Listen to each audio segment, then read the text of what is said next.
breaking right now at noon, and this is just a marine mystery. Thousands of dead fish are found in the bay. This is happening off the coast of Miami. And that's exactly where we find Local 10's Louis Aguirre. He's joining us live from the scene of this really disturbing discovery in the water.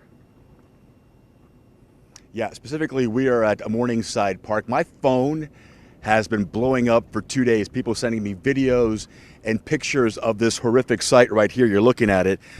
Residents living along Biscayne Bay waking up to find hundreds of dead fish floating in the water. And while this may seem like a mystery, environmentalists fear this is exactly what they've been warning about for years. This is what I saw yesterday morning. There wasn't as many dead fish as there were yesterday afternoon and this morning, but you can see. Every morning, Catherine Mikesell starts her day with a swim in Biscayne Bay near her home in Morningside. But she was not expecting to see this. And all of a sudden, we were looking around us and we realized that we were in a sea of dead fish, of all different types of fish and all different sizes. We just started like literally picking up fish and pushing fish away from us, and we're like, oh my goodness, that something is wrong. So we cut our swim short. Hundreds of dead fish of every shape, size, and species. She took out her cell phone and started recording. Said this morning. She sent the video to the environmental watchdog group Miami Waterkeeper, who took a sample of the bay water for the FWC to analyze and check for toxins. But environmentalists fear this is no mystery, but rather the ominous sign they've been warning about for years. We are killing Biscayne Bay. And this is it. This is what we've been warning about, and we're starting to see fish die. We've already seen our seagrass die, and this is the big red flashing arrow that we have a problem. We are beyond the time to act. Something terrible has already happened, but we need to prevent this from becoming an emergency across even more of the bay. So right now, this appears to have been contained to this section of Biscayne Bay, but FWC and Miami Waterkeeper are taking samples from other parts of Biscayne Bay.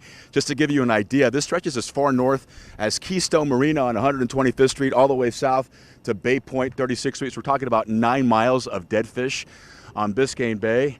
Right now, environmentalists fear that we're looking at a toxic algae bloom.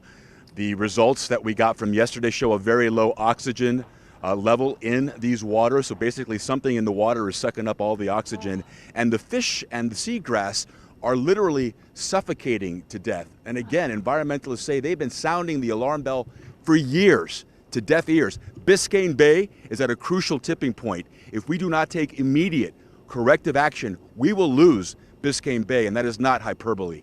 We're live in Morningside. Louis Aguirre, Local 10 News. Okay, so Louis, you talk about taking immediate action. What kind of immediate action are they saying that we have to do right now?